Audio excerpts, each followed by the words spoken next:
So hopefully this morning we complete the decision chain. There's quite a lot of steps in the decision chain. We're now going to get to the second step. We've discovered the stuff. If we don't discover anything, there's not much point in worrying about taxation, but obviously taxation is going to be central. Taxation is the process whereby the rents are transferred from the company to the government. And the company is the custodian of the rents because it's the one that's taking the physical resource out of the ground and selling it. Yeah? So necessarily the company is the custodian of the rents. But its rightful ownership is it's the right to own profits, return on capital, decent return on capital, return on labour. But the rents should be owned by the government, and so they need to be transferred. Now, transferring rents from the company to the government would be a very easy matter if company accounts distinguish between rents and profits. But although economists distinguish between the concept of rents and profits, accountants don't. Right?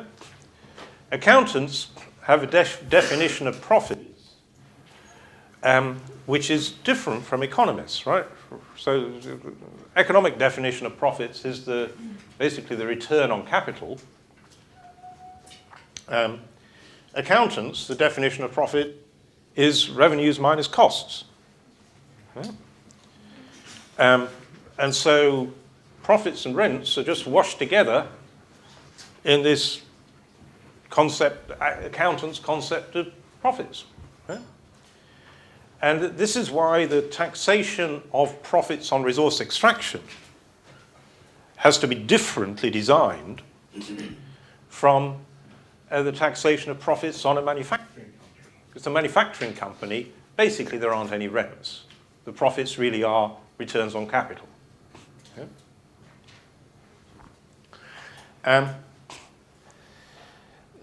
So the challenge is to somehow tease out what a sensible taxation of those profits would be. And even just from a sort of technical point of view, if you've got all the information, it's still going to be, there's going to be an area of judgment, because what is the rate of return on capital which ensures that the company actually comes to the country and makes the investment? There's a judgment call. You're going to have to benchmark it on what are international rates of return at this sort of level of riskiness. But it's clear that in many cases there'll be a very big lump of rents left.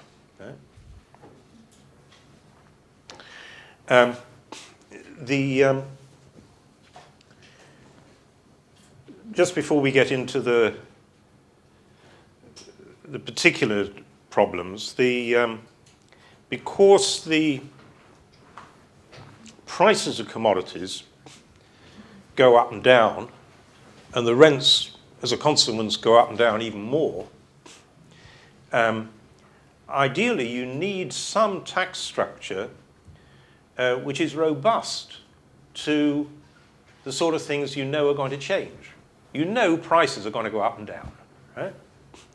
So it's kind of blitheringly stupid if every time the price goes up or down, you say, oh, well, we didn't think of that. Let's change the tax system, A lot of countries do that. They reinvent the tax system each time the price changes. Britain's just done it with oil. But it basically shows a spectacular incompetence in designing the tax regime in the first place. You know, for very good reason, companies, because the investment process in resource extraction is a very long-term business, very big sunk investments and very long times of payback, companies sensibly want some sort of stability of the tax regime. And so it's better, where you know there are elements that are going to go up and down, like prices, it's sensible to design the regime so that it's already set down. When prices are high, this is what the tax regime looks like. When prices are low, the tax regime changes according to the price. You know? So gearing the tax regime so that it responds sensibly to things that you can anticipate is very sensible. There'll be some things that you can't anticipate. You know, you thought the geology for the next wave of extraction was going to be this, and you discover it's something different. And that changes the cost structure, and that would be a sensible basis for renegotiation. You know? So it's not that you never renegotiate, but a lot of renegotiation is really just a symptom of very poor design.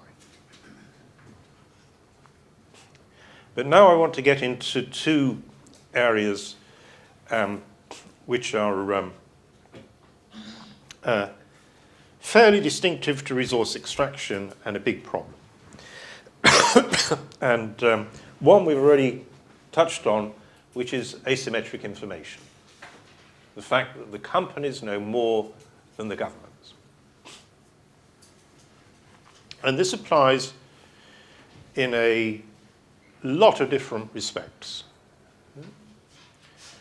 The companies will know better about the geology, where we said at least somewhat level the playing field by getting public geology.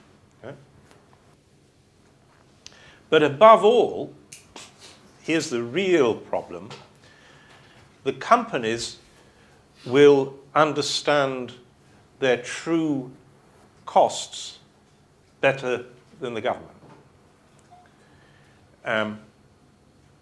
Because a company's set of accounts, the revenues and the costs, are constructs built by the company's accountants. Now, they're subject to a degree of audit sometimes, but and non-accountants tend to imagine that accountancy is a very boring, straightforward activity. We've got any accountants? But good. But it isn't entirely cut and dry. There's a lot of areas where you could define things one way, you could define things another way. You know? Years ago, I knew an accountant who'd been hired by a guy called Robert Maxwell, who was a big businessman in Britain, turned out to be a crook. He eventually he was sailing around the Mediterranean in his luxury yacht when it was discovered that he'd embezzled the company's pension fund, and so he jumped off the back of the yacht. And that was the end of him. But not before he'd managed to ruin the pension savings of thousands of people. And a friend of mine was briefly an accountant for his company, and he quit, saying, either you were an accountant or you worked for Maxwell. But some accountants did work for Maxwell, and that was the result, you know. I remember, anybody from Zambia? Yeah. Now I took, of course, and I talked with the head of the Zambian tax authority. It was very honest guy said, he said, you know, our problem is that Zambia is a small country, not a big professional class. There aren't many good accountants in Zambia. And they all work for the copper companies. Why do all the good accountants work for the copper companies and not the tax authority? They pay better, yeah. If the tax authority gets somebody who really turns out to be a really good accountant, what do you think the copper companies do? Hire him, you know, yeah. They're not idiots. So what do you think is the job of a good accountant in a copper company operating in Zambia? What does it mean to be good at your job, do you think? Yeah, you know, so anyway, so that's what's generating the asymmetry of information, right? Is this a problem exclusive to countries like Zambia? I don't know how widely this information traveled outside Britain. Did anybody follow the Starbucks scandal in Britain? No. Okay, I want to tell you about Starbucks. You know what Starbucks is, this coffee company. So I had the job of explaining to the British Prime Minister what Starbucks was up to. Because it turned out that what had just come to light, and what the Prime Minister was puzzled about, was that Starbucks appeared to be operating in Britain very nobly as a charity. It had been running for 10 years and not made any profits.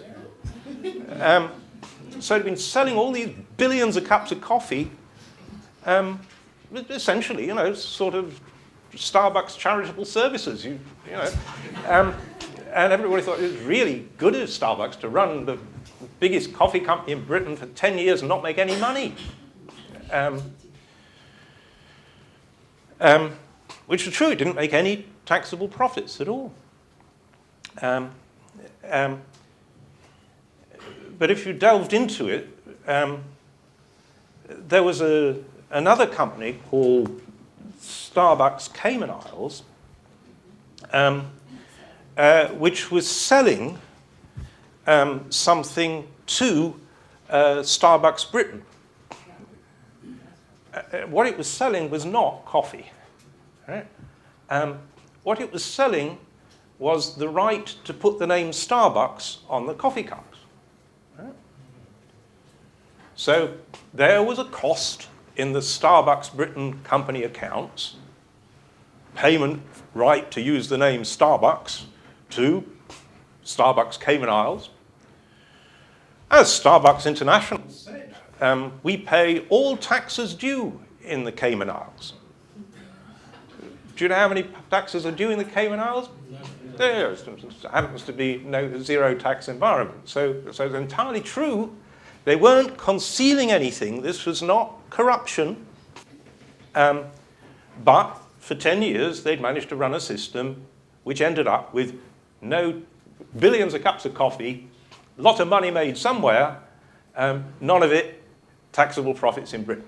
Right? So that's what I had to explain to the British Prime Minister. And once he got it, it was, you know, he was rightly pretty cross. And he went to Davos and announced that basically Britain was going to change its system so that every company had to pay tax. And he ended up by saying, smell the coffee. Right?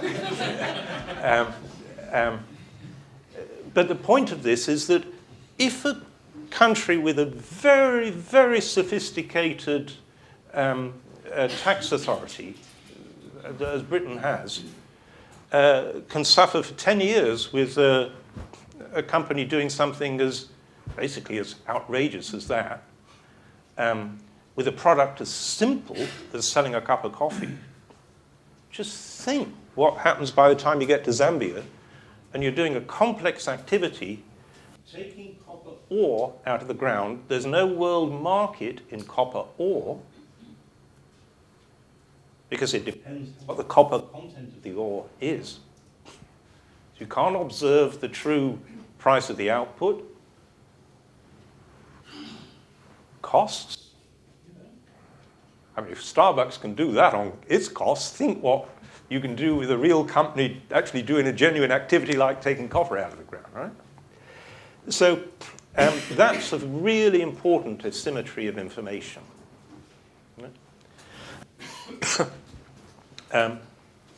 So asymmetry of information starts with geological information, but it extends much more deeply into just asymmetry in information in how much money the company is actually making.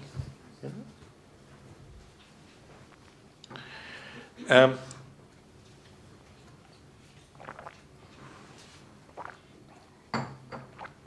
the enormous, as with Starbucks, to do what's called transfer pricing.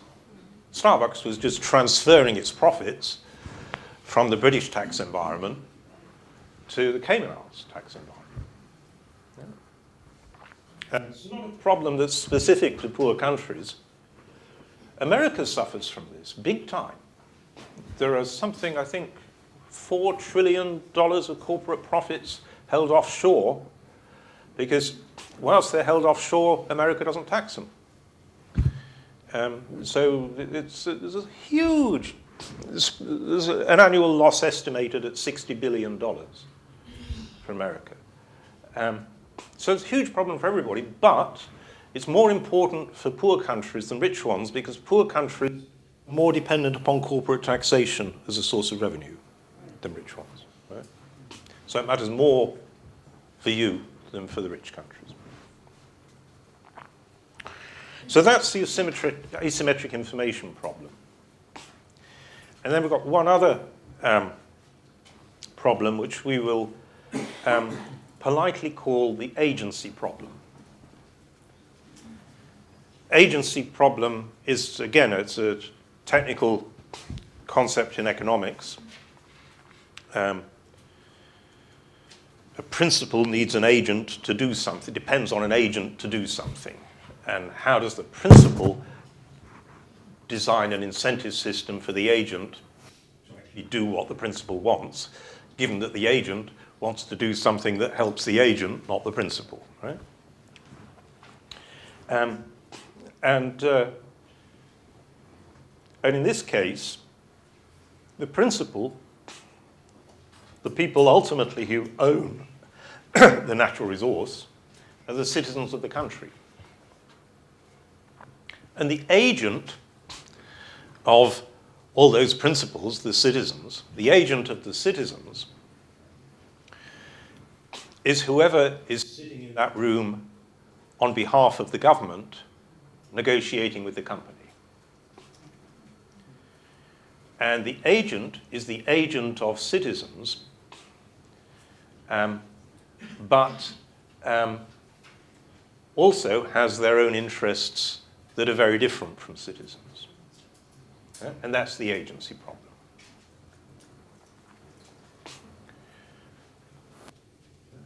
Otherwise known as corruption.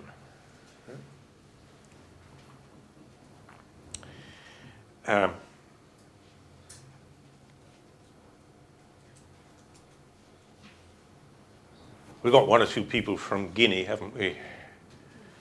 I mean, look at the history there, where one deal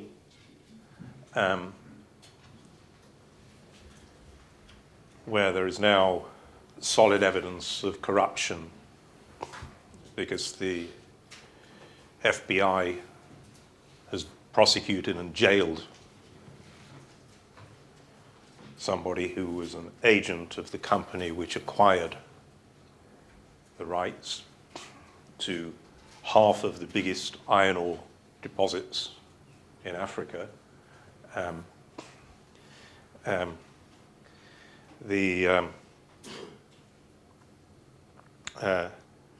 The gap between the amount of bribe paid and the value of the resources transferred was absolutely astounding. So there's an example of the the agency problem.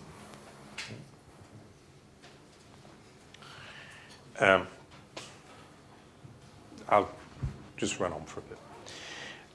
So now let's think of the solutions to these two problems, asymmetric information problem and agency problem. And I'm going to come up with three solutions. And one I'm not going to talk much about at all is transparency. I'm not going to talk much about it because Danny's going to lead discussion on transparency later in the day.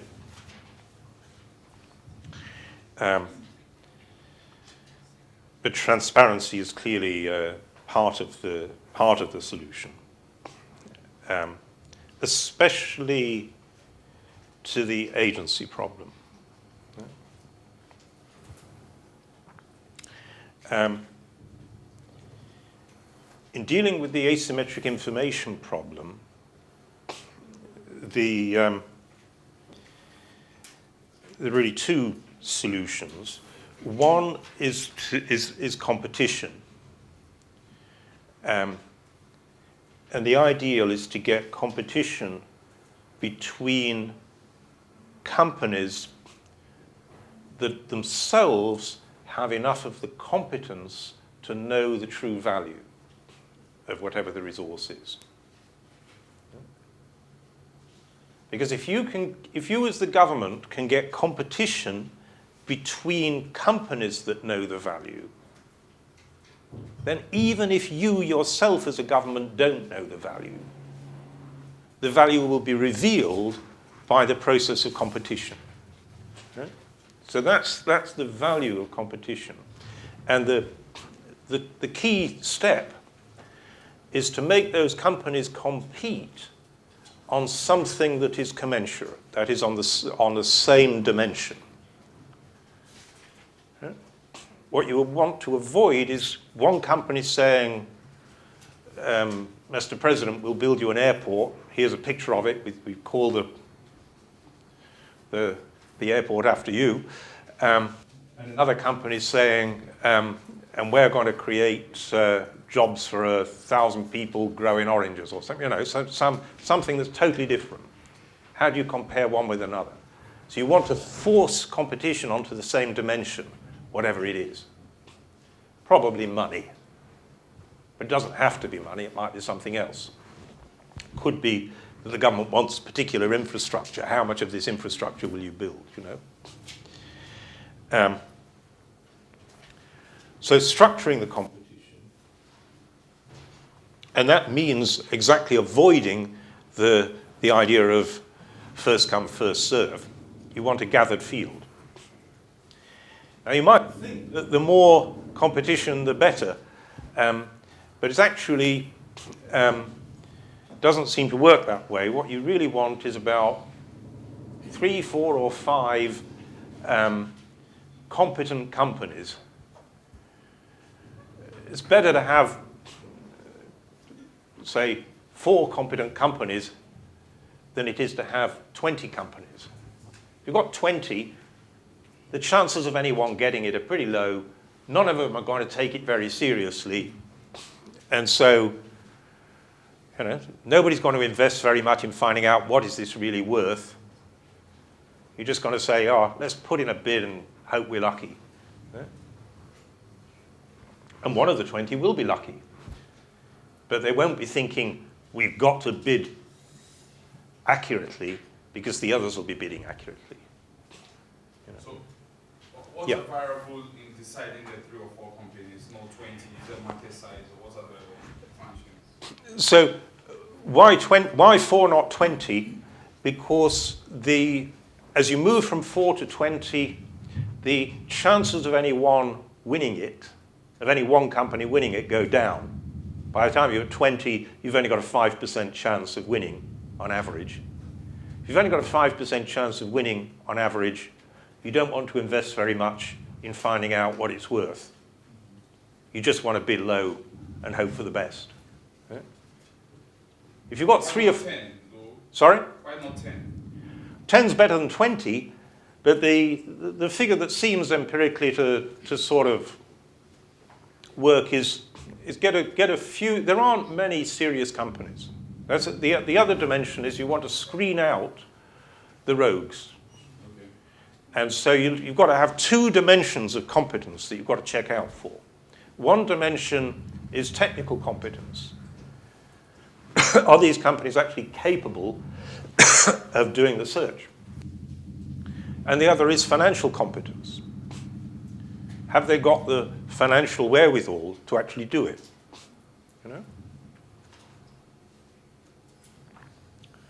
What you want to avoid is some company that basically is a fly-by-night company that gets the contract with and then flips it, you know? Yeah. There's an inherent problem. Sorry? I said there's a problem inherent in this arrangement with it.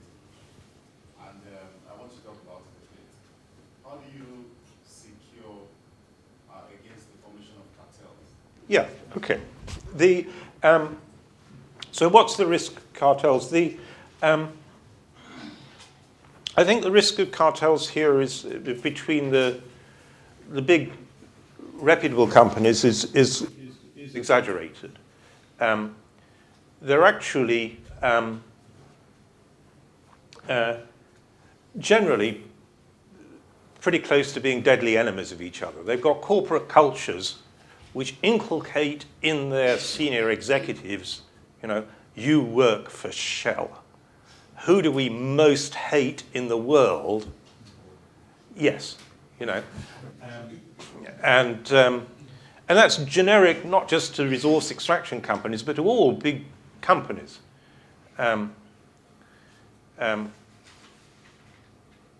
Years ago, I had one of my students go to work for Unilever, which is a soap powder company. And he was a radical young Marxist who was really annoyed that Unilever had written to him saying, you're just the sort of person we want. And he said to me, I'm not. He showed me the letter. He was really cross, but nobody else wanted him, so he went and worked for them. And 2 years later, he came to stay me. Unilever had got him on the job of selling soap powder in the soap powder battle. It was a duopoly, Unilever, Procter & Gamble. So every week, Daz versus Omo. And he was on that battle. It's about as far from burning down capitalism as you could possibly get. So he stayed with me for the weekend. At the end of the weekend, he was describing to me what the weekly battle was. He said, of course, I could never work for those shits, Procter & Gamble. So in only 2 years, Unilever had turned this guy into corporate man, you know. I mean, so in theory, it would make sense for these companies to do a cartel to, you know, do down some little government that. In my country, Nigeria, we've been trying to get this petroleum industry. You just speak up a bit. Petroleum industry. Yeah. Into action. We have what is called the IOC position, the International Oil Company's position, and that looks like a consortium of all these companies that should be competing, but they have a position that is always against the government position or the social. Yeah, but there you set it up into a structure where it really is sensible for the companies to lobby together. There's a piece of legislation which will apply to all of them. Right?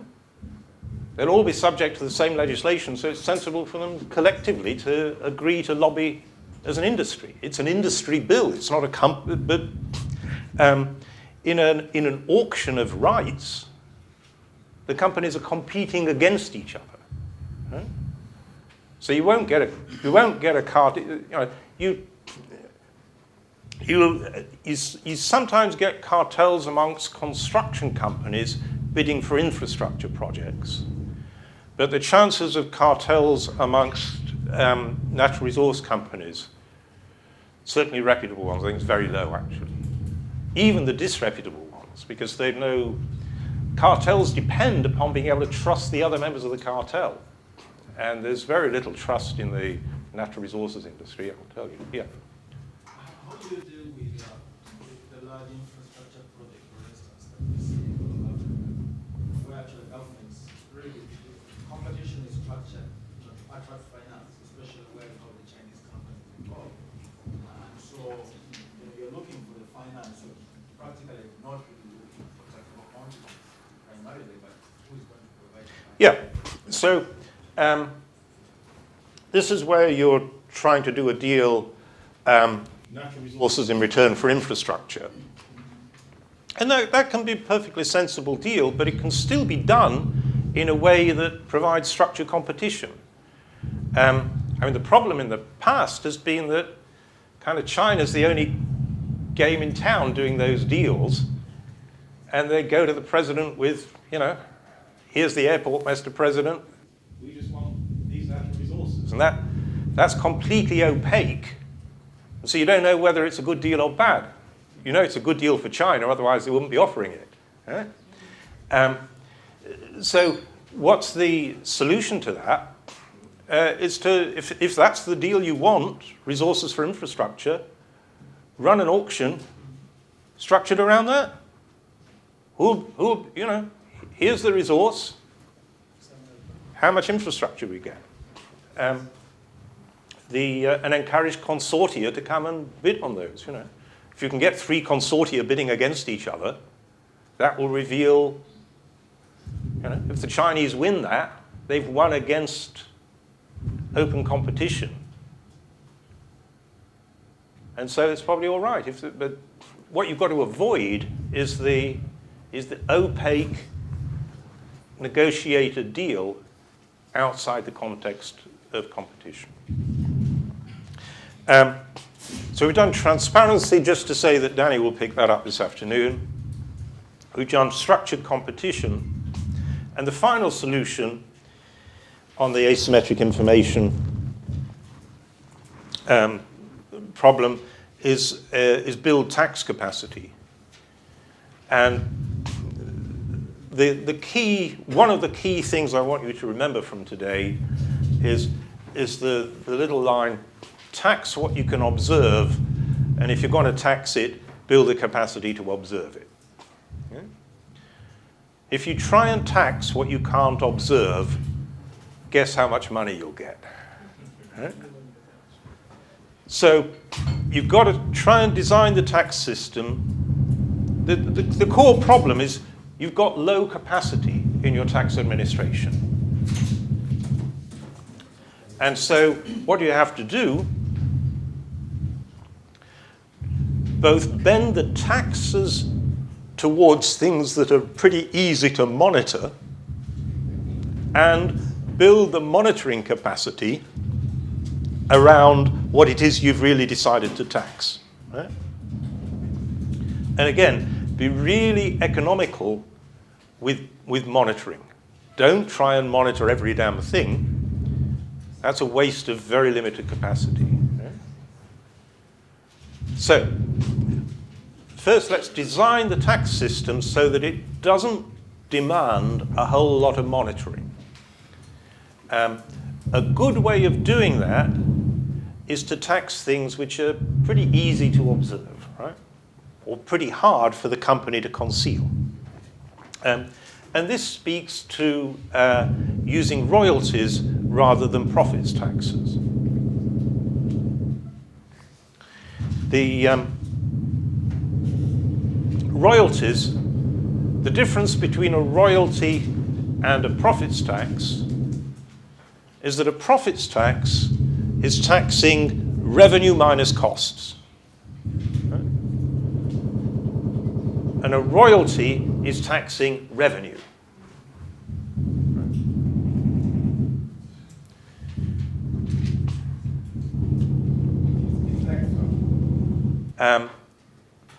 So the majority shareholder could decide, yeah, we're making profits, but we're not going to distribute them. And then next year, the year after, actually make losses. Why are you making losses? Well, there are these big costs to, global company Cayman Islands Limited, and the minority shareholder can say, well, why are we paying all this money to the global company Cayman Islands Limited? And the majority shareholder says, oh, that's been a board decision. You were outvoted, you know? In other words, minority shareholders have very little power. Right? The one advantage is that you're at least represented on the board, so you get a bit of inside information. So there's some sense in having a very small minority stake, but you get the same information with one share as with a million, you know. As long as you're a minority shareholder, what you're using that share for is just to get information, not to get the dividend stream. Any payment you can get from dividends on taxable profits, you can get from a profits tax. Because if the company's declared taxable profits, you can tax them. Right? If you tax them, the company doesn't have the discretion of saying, oh, we're not paying a dividend this year. You know? So the actual batting order of power, top is royalties, then is profits taxes, and bottom is sort of minority equity stakes. But governments tend to like minority equity stakes because they can say, look, we still retain ownership, you know. Okay. Now we're going to turn to the, so much for taxation. You've got to allow enough retained profits that the company gets a reasonable return on its capital. You know, reasonable meaning the market rate. You know, reasonable doesn't mean a moral thing; it means whatever the market rate is. Right? You're operating in a market, and there are other places these companies can go. When you're trying to break into an activity, you're going to have to offer more generous terms because the first companies will be pioneers in your country. And so they'll be bearing risks and costs that subsequent companies won't have. And those, basically, you as the government are going to have to pay those costs of the pioneering role. And so those things are genuine. And now the but. The but is that you can still do structured competition, and that will reveal whether your terms are insufficiently generous or too generous. You know, if you set a set of terms and nobody comes, they're not generous enough. Yeah? You only need one pioneer, and so you set terms which are good enough to attract more than one bidder, but they bid against each other, and the premium they pay in the bidding, then that pulls back the fact that your other tax treatment is generous, as it were. You just sell the rights to one, the pioneer.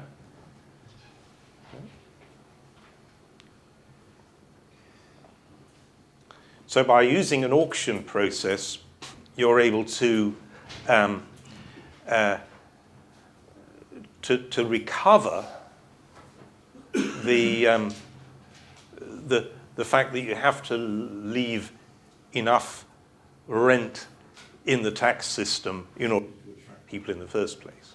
That's right, but my larger point is that you want to actually sort of use the market to reveal that. And the nice thing about auctions, so the structure is you have to pay a certain, here's the tax regime, but in addition to the taxes you'll pay regularly, you have to pay a bonus to get started. And that they have to get, so we're going to sell this concession. Here's the tax regime, but we're going to sell the rights to extract with that tax regime. And as the risks come down, the amount that people will pay in that auction will go up. You see, so that you will recover more money. And so the market itself, if you use the auction system, you will capture the fact that the risks are falling, that the costs of entering the activity are falling. Right? So you actually use a market process rather than sort of guessing. You use the market process to tell you that, yeah, as Tanzania becomes a safer environment in which to operate, a more known environment in which to operate, companies will sensibly pay more for the right to do that. And that will be revealed in how much they're willing to pay at auction. I think this one, we try to put in the context of countries where we come from. But if you look at Ghana, for instance, I think the contracts that was supposed to attract investors, the same contract were operating and the companies knew more, so they entered into stability agreement with the government. Yeah. So that has been the big issue. Yes, absolutely. So, no, you started with rotten contracts, and they were rotten in many respects. They weren't. One simple thing is they didn't anticipate changes in commodity prices. Which is very a common but inexcusable failure. I mean, just look at the history over 100 years of commodity prices going up and down. You better have a tax regime which is robust to these price changes. And then the second is exactly as you say, that as the industry becomes established, you need some process. My favorite is an auction, which captures the enhanced value. That doesn't happen in our country. So the investors continues to be there, Yeah. is making money. Yeah, well, we're not here to justify what has happened. We're here to learn what should happen. Right? And the good news is that there's a lot of the future left. Right? And so, we're not here to say, oh, dear me, what a shame. What a lot of mistakes were made in the past. We're here to learn from those mistakes and say, now let's do better. There's a lot of, remember, there's a lot of resources left. There's a lot of the future left. Let's prepare to use it. Right? And the key step in preparing to use it is to learn the basic principles of how do we go about harnessing this opportunity. Okay. We're going to turn to the next step.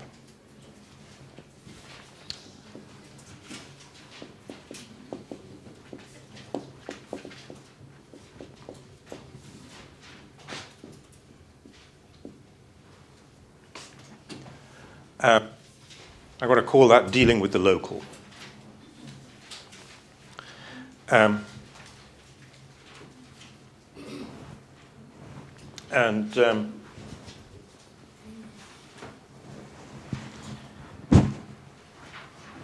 Dealing with the local has a few components.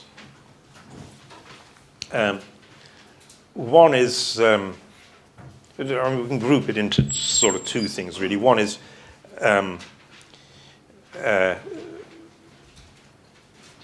maybe we'll do three. We'll do environmental,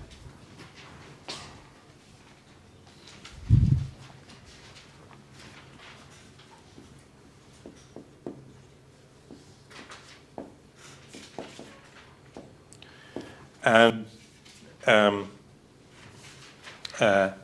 economic activity. We'll call it spillovers, I think. And finally, we'll do ownership.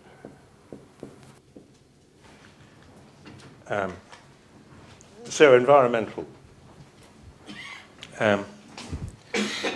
Extracting resources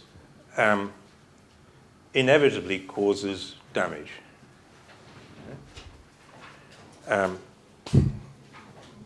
Quite how much damage it does depends upon the incentive environment really facing the company. Let me tell you of the story of two gulfs, the Gulf of Mexico and the Gulf of Guinea. They both got oil, and they both periodically have oil spills. Right? Gulf of Mexico had a spectacular oil spill a few years ago, BP. Right?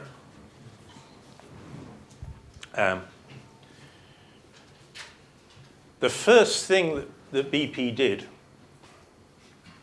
when it discovered that this oil well it had been drilling was leaking oil, the first thing it did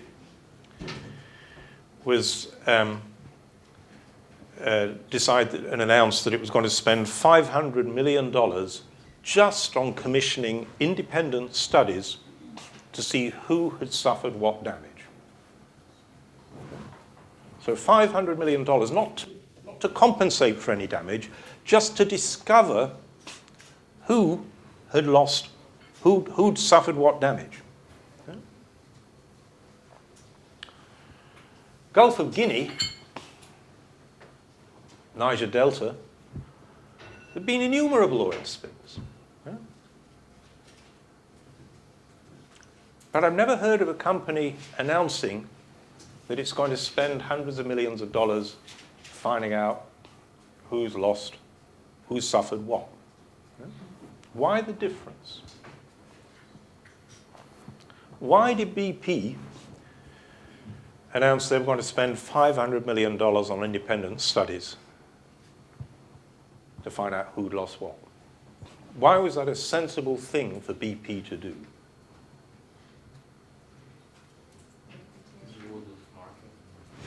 Market, right? Because if it hadn't done anything, it would lose the market. I mean, its image with the key stakeholders would have been. So there's an image issue. What about regulations? Regulations. Regulation.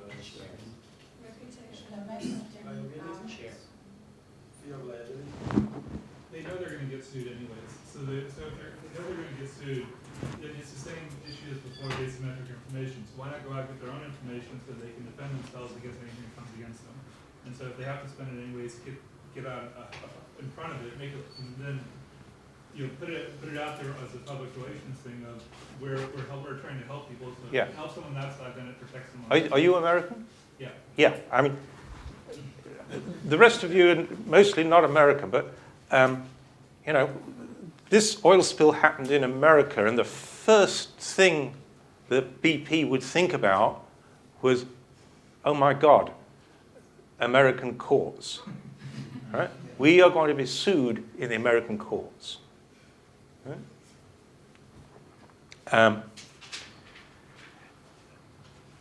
The best that BP could possibly hope for when it was being sued in the American courts, the best it could possibly hope for was the truth. Right? What was the alternative? Suppose there was no reliable information. And you must have seen enough American court dramas to know what the likely scenario was, right? Weeping women clutching their children saying, our livelihood was ruined by this oil spill which came and swept daddy away, and, we can no longer fish, our life has been ruined, and then, as a result of that, Uncle so-and-so got cancer, and here's the bill. The best you can possibly hope for if you're a rich company. This is a rich company. Rich company means deep pockets to pay. Right? That means a lot of lawyers. I lived in America for years. The back page of the telephone directory was a smiling, slick-looking guy in a very slick suit. With his phone number saying, "I will sue your doctor for medical malpractice." And that's what keeps doctors terrified in America. The back page of the phone directory. So by the time you get, why? Because doctors are known to have money. They've got insurance cover as well. But by BP, you've got a many billions of dollars company. And so every lawyer who's out of work is going to be going to the Delta saying, I'll sue on a payment by result, no win, no fee. And so the very best BP could hope for was the truth. So $500 million just commissioning studies that would get to the truth. Right? It still didn't stop BP from being completely skinned alive. Right? At one stage it looked as if it would bankrupt the company. And now let's turn to the Niger Delta. Right? Oil spills there. What was the, if you'd suffered an oil spill, this problem first came to light in sort of the 1980s, I guess. It became a big issue. What was the recourse you'd have? Well, there wasn't a functioning legal recourse. And the company wasn't doing anything to set up an alternative to a functioning legal recourse. Incidentally, I am not recommending the American legal system for you, right? I wouldn't recommend that anywhere on earth, really, but it's just to show that you need some system that actually works to get reasonable compensation in a timely fashion to people who've suffered damage. So the solution that desperate people in the Niger Delta hit on was violence. Suffering these oil spills, company doesn't do anything, government doesn't do anything. What do? Violence against the company. That works. Company pays up. After a few years doing that, some smart young guy thinks, why wait for the oil spill? Right? We've got a business model here. Let's cut out the business of hanging about for an oil spill. Let's just do violence, And so that's what, so that the Delta became a gigantic criminal racket of violent extortion. And the violent extortion has gradually crashed. Production is about 30% lower than it would have been without the violence. So it's very, very costly to the whole country. But the roots of that were the failure to build a functioning system of compensation. Right?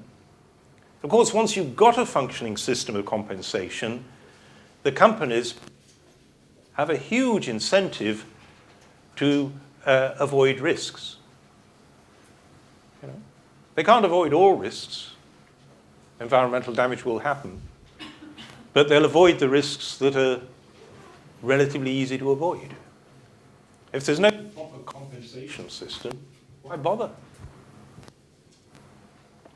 So, partly it's setting up a sensible system that works and that people can trust. In a situation where the companies are asked to do environmental impact assessment, come up with reports of the risks and everything.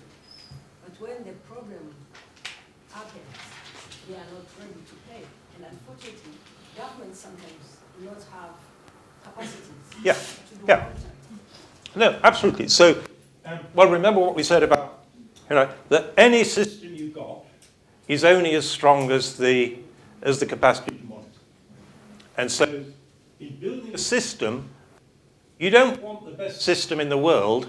You want a system that works in context, and that means it's got to not require much monitoring, but the monitoring it requires has got to be put in place. So you've got to have enough capacity to run the system that you've designed. So you design a system that doesn't require much monitoring, but then you put that capacity in place. And the whole sort of environmental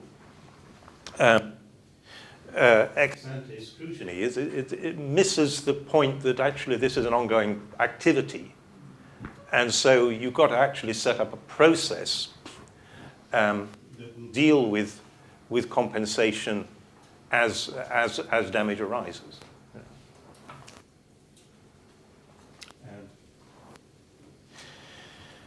So that's the environmental. Then if we look at economic spillovers,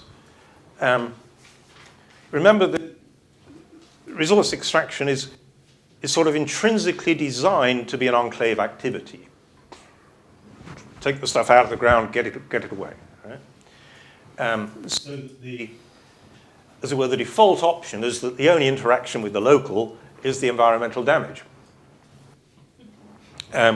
So the challenge is then to try and build in some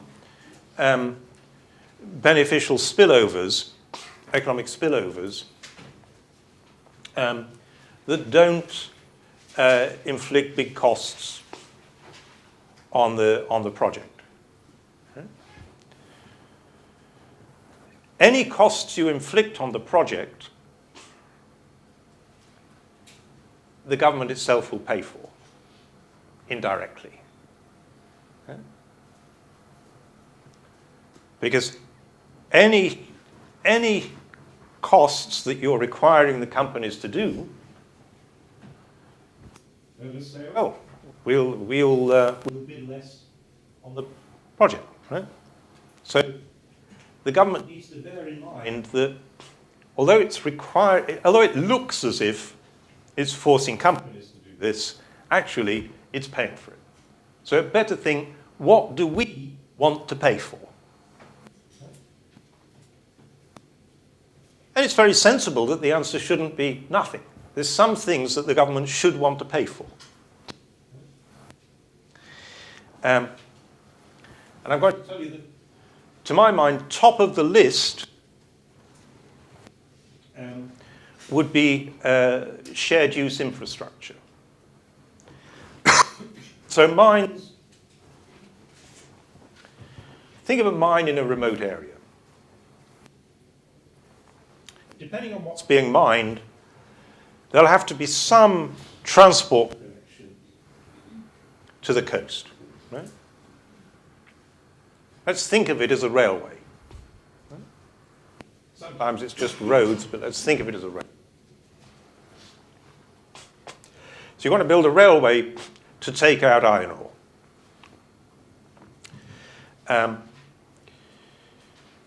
The company that's doing this is not a rail company, it's an iron ore company. So it's building that railway in order to get iron out. So its first instinct is to say, we need a railway that's just purpose designed for getting iron ore. That'll be the cheapest form of railway. Right? And that'll be true, that'll be the cheapest design. Right? Anything that is spent above that is extra costs for that mining company. But the cost of moving it from just taking out iron ore to taking out other stuff, once you've got the railway there, the cost of doing that isn't very much. Right? So making this work for other companies and for other uses beyond iron ore will cost a bit. And remember, who's going to be paying for that? The government. But it's actually a very sensible use of government money, because in effect what you're getting is a railway for maybe 10% of the cost of the railway. You know, if for an extra 10% of the cost you can convert a railway from just being used for iron ore to being used for everything, instead of having a wall across your country, which is what an iron ore railroad is, iron ore trains can be several kilometers long, coming one after another, so you just built a wall across your country. Or you built a development corridor with stations along the line and feeder lines in, and you're opening up a whole region. So that's to my mind, a very good use of government money. We'll accept a bit lower revenues in taxes in return for a commitment that this infrastructure should be multi-user and multifunction, able to be used by whatever other mines are discovered and developed in the area, and whatever the whole development corridor starts to produce, row whatever. So that's, to my mind, the biggest spillover, is make the infrastructure work for others. I've given you the example of railways. Mines always need to generate electricity. There's scale economies in electricity generation. And so, again, for a bit of government cost, the electricity generator can be bigger than the mine needs, and it can serve the locality. Not with electricity that's free, but with electricity that's sold at marginal cost. Right? Which will be a lot cheaper than having a small diesel generator in your backyard. I was in Tanzania last year, and it was the cost of generating a kilowatt of electricity was 43 cents an hour.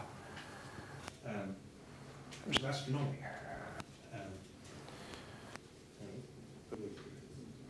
The cost should be closer to about 10 cents or 8 cents or something like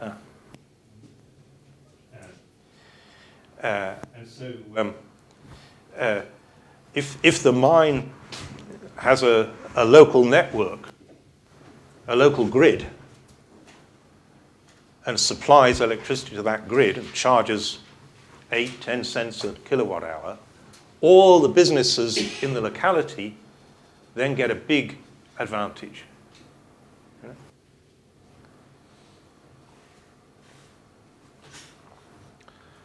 So, expanding infrastructure to the point where others can use it seems to me the really big spillover. Then there are upstream and downstream spillovers. Upstream are where people supply locally goods that the mine buys. And downstream is where value is added to the iron ore or whatever is coming out of the mine. On the whole, I think the opportunities for selling stuff to the mine are bigger than the opportunities for adding value to whatever is mined.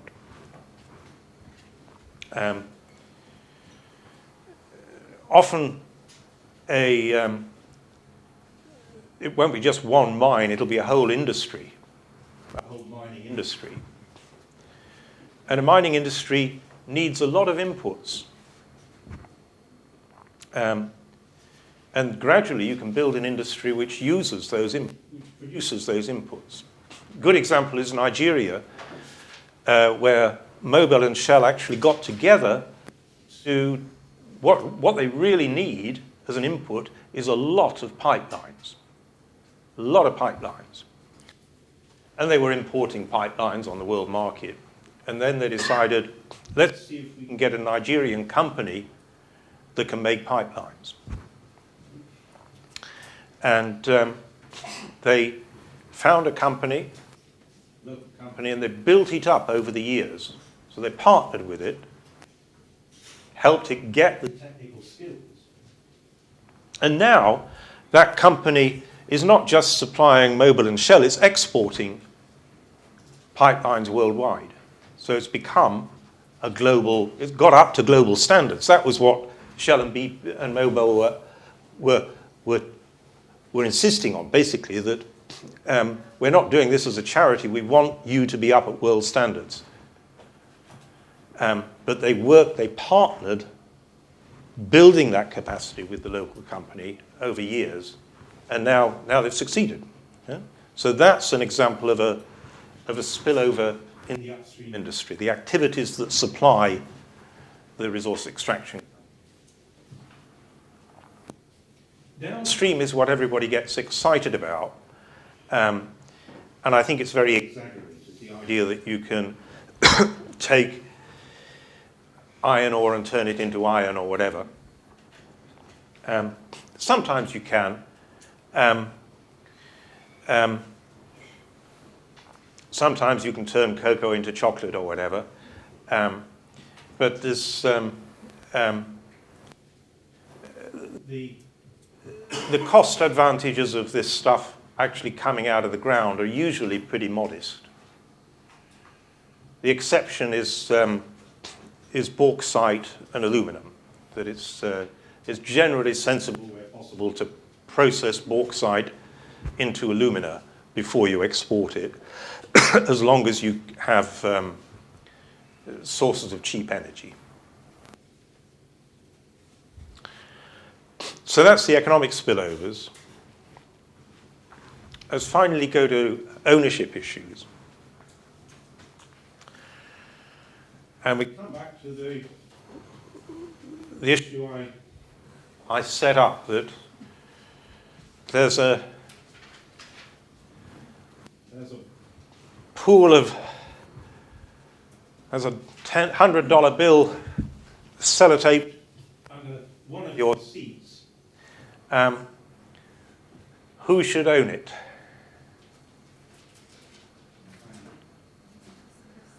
You can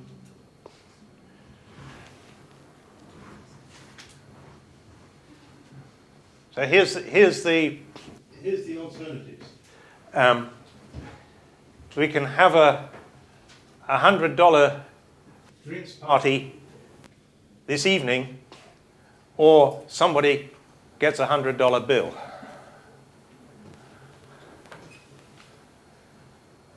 Which would you prefer? A drinks party. Most of you seem to want drinks party. Okay.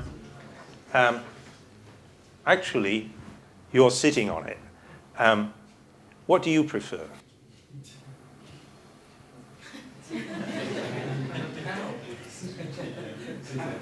Somebody come up with $100.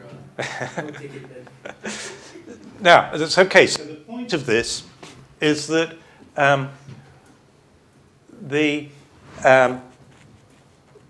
once we know where the resources are,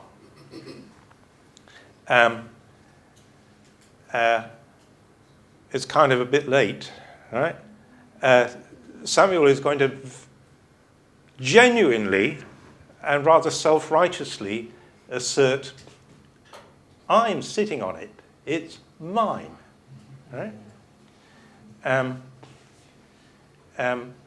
Because where you sit determines where you stand, right? And Samuel's sitting on it, and so he's got to stand on the principle that it's his, right?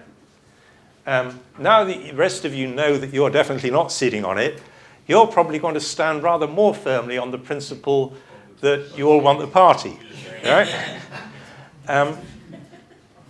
We're going to come back to that issue this afternoon, but I just want to leave you with dealing with the local will include the issue of to whom do these resources belong? Right?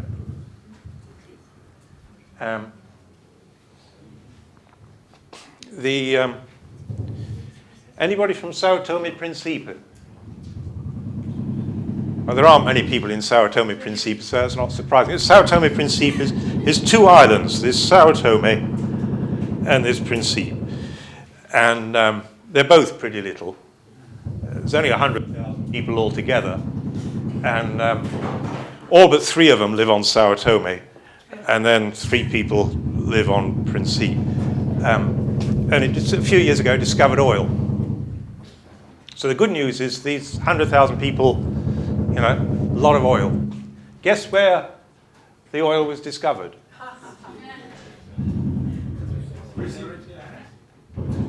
What do you think the people of Principe, all 3 of them, say? Is that, yeah, okay.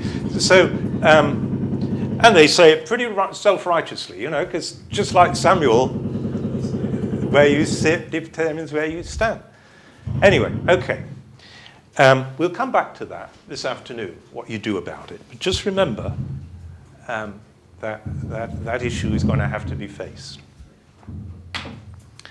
You're going to have a lot of self-righteous locals.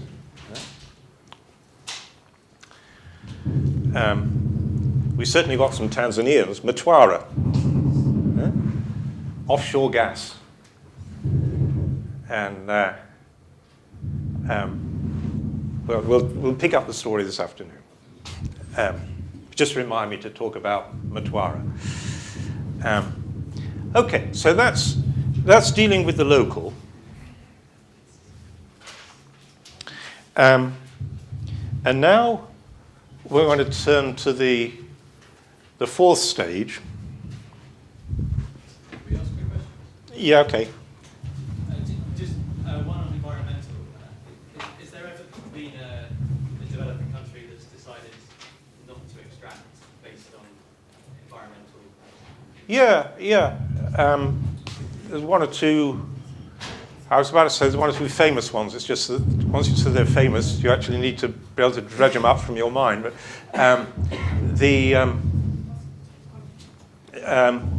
one of the Central American countries has famously decided not to, and I think Ecuador has also got an attempt at keeping oil in the ground and being sort of paid for it or something like that. I'm a bit skeptical of the environmental keep it in the ground thesis. And the reason I'm skeptical is that there are actually many situations where it would be better to keep the stuff in the ground. Not predominantly for environmental reasons, predominantly for governance reasons. Governments are often just not ready to harness the benefits. But there are very few, usually, the governments that are not fit to look after the resources, Ethiopia. And I think that was a very, very wise decision. They called me in a year ago because they said, we think we've now actually built sufficiently solid governance, very low corruption environment, Ethiopia. They say we've got a decent economic system. We could now use the money for investment.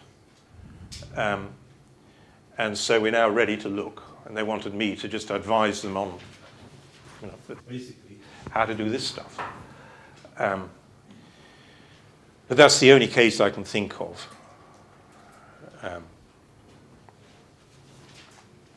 Okay, now we're going to go to all this in a way is what you might think of as upstream. You're finding the resources, you're taxing them, you're dealing with the process of getting them out of the ground. now we're going to go to the process where you've got the revenue in. You've got the money in. You've succeeded. You've found stuff. You've taxed it. You've dealt properly with the local. And now we're going to deal first with volatility.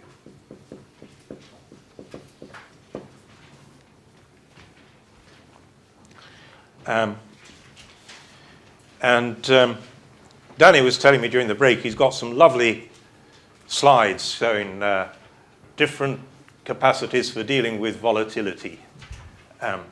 So, Danny, you'll show them this afternoon? For some countries, they're not very lively. Yeah. The big contrast between countries that manage to smooth and countries that manage to not to. But basically, if we think of time and revenues are going to be doing that, but in an unpredictable way. Right? It's not just up, down, up, down, up, down. You don't know where it's moving next. But you think of the oil price. And the oil price in the last 20 years, it was $10. It went up to a peak of 147, then it came down to 37, then it went up to 115, and now it's down at, it bottomed out at 45, I think. So that's a 20-year, so that's the price, and then you think what the rents are. And then you think, there are some countries where 80% of government revenue is oil revenue. Right? So, if revenues are going to go from 10 to 147, 37, 115, 45, now imagine what happens to expenditures. Huh?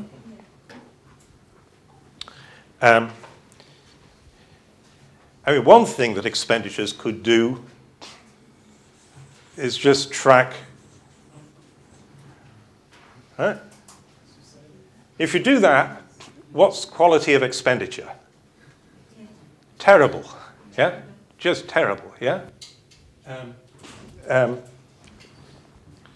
On the road, this bit is great, isn't it? Every nice to have thing you do. The public sector workers go on strike. Up go public sector wages. And then what happens down here? So something's not going to be funded. Is it all those public sector wages? What do they get? What gets cut then? Yeah. So basically, on the way up, you can get basically a load of nice to have, feel-good recurrent expenditures. And the danger is that they get locked in. And then the only thing you can really cut fast is public investment. Yeah? So if there's a real danger that you actually build a ratchet in which over time recurrent spending goes up and public investment goes down. Huh? So you end up with a structure in which nearly all your revenue is going on recurrent. Right? Now that's before we liberate expenditure from the constraints of revenue, as one president of Mexico once described it. And you can liberate expenditures from the constraints of revenue by borrowing. When are you in a really good position to borrow? When the price is high. Yeah. So you gear all this up. When do you have to pay back? Yeah. This is Nigeria in the 1980s. Any Nigerian old enough to remember 1986? You're all too young for that. But the 1986 was a double whammy for Nigerians. The oil price halved,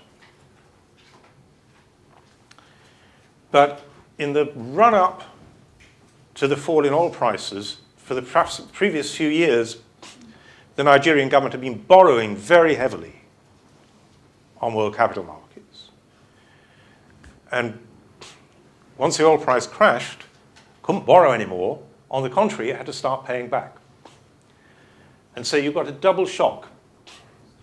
Oil revenues halved, but the debt shock, the swing from having a flow of money coming in, borrowing, to a flow of money going out, repayment, that debt shock was as big as the oil shock itself. I mean, the oil shock caused the debt shock, but the two combined meant that expenditure per person in the economy halved. So living standards crashed.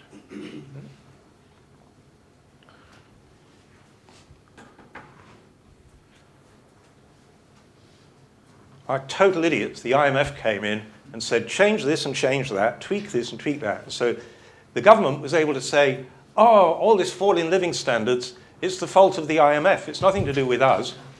It's because they want us to change the price of carrots. This is what's making things ruinous, you know. So the ordinary Nigerians were protected not from the shock, but from understanding the shock. And we've got the same sort of phenomenon being played out in Ghana at the moment and in Zambia. For Ghana, I won't attribute it to oil price, but we could say that the borrowing may have increased based on refining oil. Yeah, I think that's right. 2012 unexpended expenditure, which was recurring for government workers, stimulus plan was introduced, and that was not even in the budget before. Yeah, there was a massive increase in public recurrent spending. I actually looked at the numbers a bit for Ghana, and so since the oil was discovered, public investment as a share of GDP has actually gone down. Public debt has gone up. And so if you think of the asset position, it's actually deteriorated. You know, there was Ghana depleting a relatively small oil discovery, and so it should have been building up other assets, but it's actually depleting assets. Anyway, so what's the solution to this? You obviously don't want expenditure to do that. What you want expenditure to do is that, right? Basically, you want to keep expenditure as smooth as possible, right? Yeah? And Danny will show you graphs where countries that have built smart policies actually do that. And that means you get through two phases, a phase where you save and a phase where you dissave. Right? And you have a fund abroad where when times are good, you put money in the fund, and when times are bad, you pull it out. Now, that's a very good point, but I'm going to pick it up again when we look at offsetting depletion, where we're going to be looking at, actually, there are two reasons to save. One reason is to cope with volatility. The other reason is to cope with unsustainability. And Ghana created the illusion that it was dealing with unsustainability by creating a little oil fund. But at the same time that it was saving into this oil fund, it was borrowing on world markets. So it was borrowing at about 7% interest rate. I think it's just borrowed at 8, I think. The largest Eurobond ever. Yeah. So it's borrowing at 8, and what are interest rates in world markets at the moment? About 2%. So so if you borrow at 8 and lend at 2, somebody's making a lot of money, but it isn't you. Okay? I don't know if people are familiar with Shakespeare's play Hamlet, but he has a joke character in it called Polonius, who's full of sort of fussy advice to his young son. And he says to him, "Neither a borrower nor a lender be." And Shakespeare used this as an example of, idiot old people giving silly advice, basically. Neither a borrower nor a lender. But even Shakespeare didn't think both a borrower and a lender be. That really is stupid, right? So yeah, I mean, this was the left hand not knowing what the right hand was doing. If you borrow at 8 and lend at 2, you're not actually saving. Saving is the net position.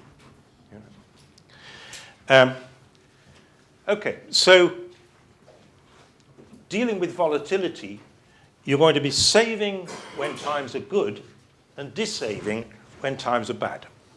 That's the basic concept, not difficult. Which do you have to do first?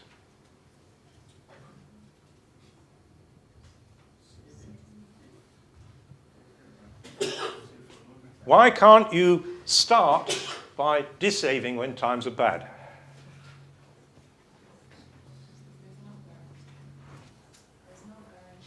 There's no guarantee that they'll get better, for one.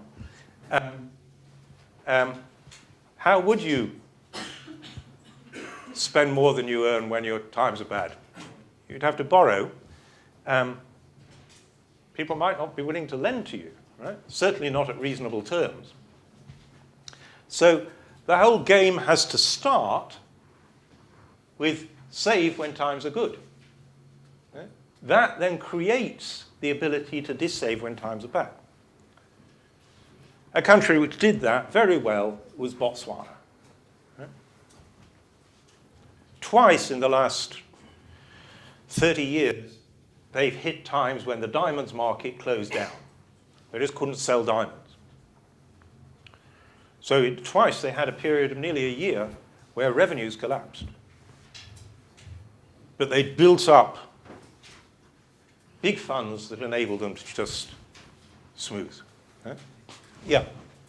How about flipping that argument and saying create the mechanisms for saving when times are bad? Oh, fair enough. Fair enough. But you actually have to implement them when times are good. Yeah. But it's a very good argument, actually, that the political understanding of the need to save when times are good is best built when times are bad. Now that tells us that the present time is a huge opportunity to get in place the systems you need for next time things are good. Just let me tell you, a friend of mine, Andres Velasco, surely also a friend of Danny's, was the finance minister of Chile, who built this system. And he built it when times were good. So he had the task of building it when times were good. And basically his message is this was really, really difficult. So I think your point is a very powerful one. He'd have been better building it when times were bad. He built it when times were good, Which meant, what does that mean? It means you have to stand up in Parliament and say, yes, we've got enough money to, to raise teachers' salaries, to do this, that. We're not going to do it because we're going to put money abroad. Does that make you popular? He literally, he had to explain to his children when he was taking them to school why they were seeing him being burnt in effigy in the street. He was an absolute public hate figure. Okay? Now then, what saved him was the global economic crisis. It's an ill wind that blows no good, and it saved him with his kids because the copper price collapsed, and he was able to go to Parliament and say, although copper prices collapsed and our revenues have collapsed, we're able to carry on spending as normal. And overnight, he became a national hero.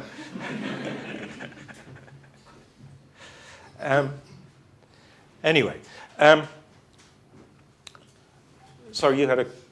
Yeah. How would you advise countries who are not dependent solely, like Ghana has 6% of our economy dependent? Yeah. Would you advise, and given the general economic development aspirations, would you advise for us to embark on? Okay, so it's a very good question. Ghana needs to look at its full revenue structure. It's got oil. The other big thing you've got is gold. Gold's pretty volatile. If you look at the world gold price, being up at $1,750, it's currently at around $1,300 or something. So you're a fairly heavily dependent on commodities, but not a single one. Right? So you've got a portfolio. So what matters for revenue is how risky is the whole portfolio, not any one commodity. Right? So you don't need to get fixated on one commodity. But you do probably need some precautions. There's been a tendency for commodity prices to move together. They're subject to the same pressures. If Chinese demand collapses, all commodity prices collapse. So you need to worry about, to an extent, what happens when all these prices fall together. How important is that for your revenue? And build some precautionary system around that. After lunch, we're going to pick up from volatility. Volatility is riding the tiger, but remember the other time aspect of natural resources is unsustainability. These revenues are at some stage going to stop.